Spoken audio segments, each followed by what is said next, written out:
At least 12 protesters and 1 police officer dead in Iran as thousands take to the streets for a 4th successive night of anti-government demonstrations.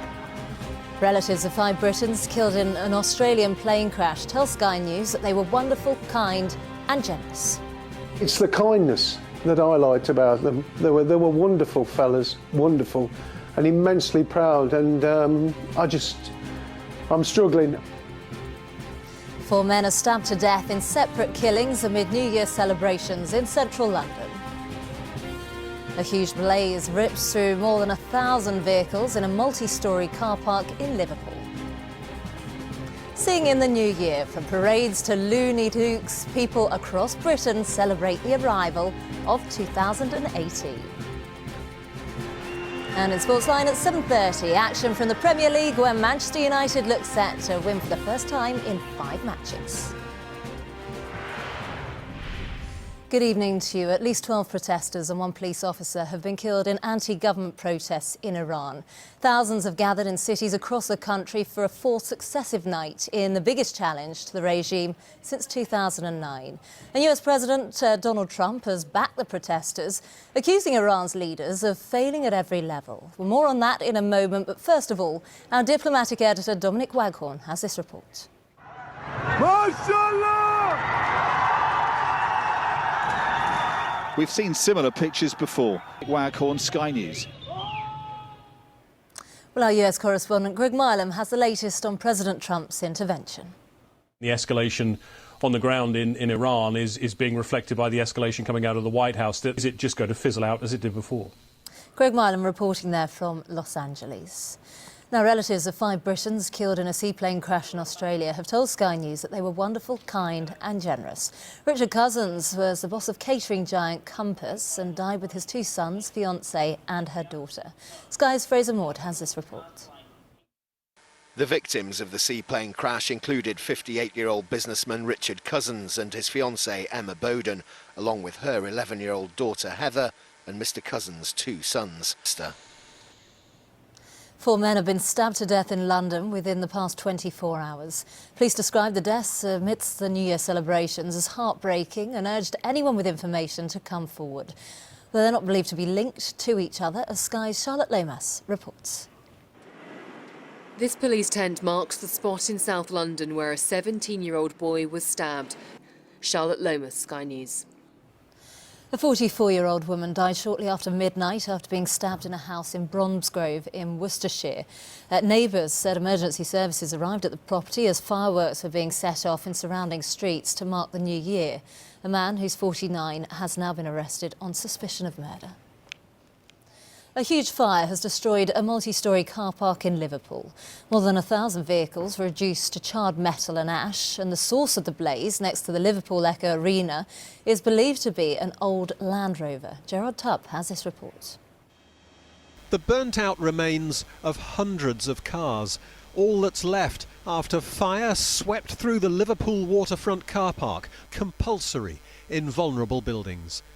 Gerard Tubb, Sky News, Liverpool. North Korea's leader Kim Jong-un has warned the United States that a nuclear launch button is always on his desk. But amidst the threats, there was also an olive branch to South Korea, saying he's open to dialogue.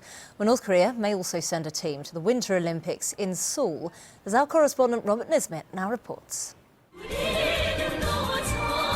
In Pyongyang, like other capital cities around the world, thousands gathered to celebrate the dawn of 2018. Continues to roar despite attempts to hobble the leader's nuclear plans. Robert Nisbet, Sky News. You're watching Sky News. Coming up.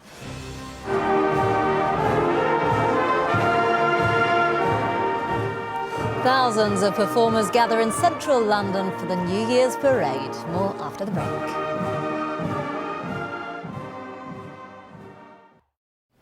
Welcome back. Now, hundreds of thousands of people have celebrated the start of 2018 by taking part in the annual New Year's Day parade in central London. Dancers, acrobats and marching bands were all on hand to entertain the crowds, as Louisa Pilbeam now reports. Like a circus on the streets of London. Louisa Pilbeam, Sky News.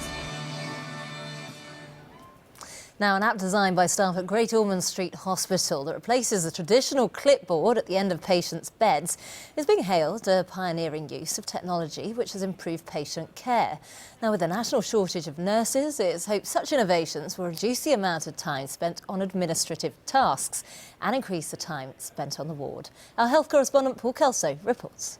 Hi, I'm Sarah, one of the psych practitioners. How are you? Hi Mum, how are you doing? Just come to see you today, see how you're feeling. Zoe is going home. She's had a benign tumour removed at Great Ormond Street Hospital, but that will save time, money and sometimes lives. Paul Kelso, Sky News at Great Ormond Street Hospital. Time now to take a look at the weather. From warm, flowing island winds to an enchanting desert breeze.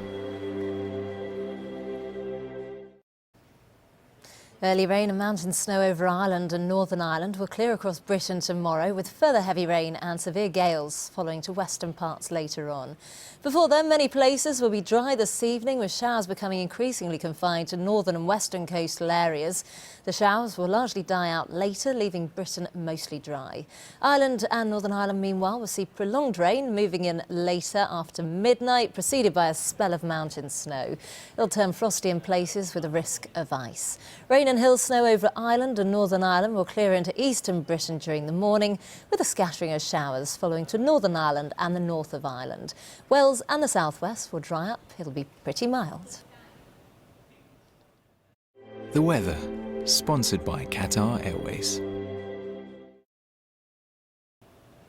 You're watching Sky News. Coming up in Sportsline, let's see what's coming up.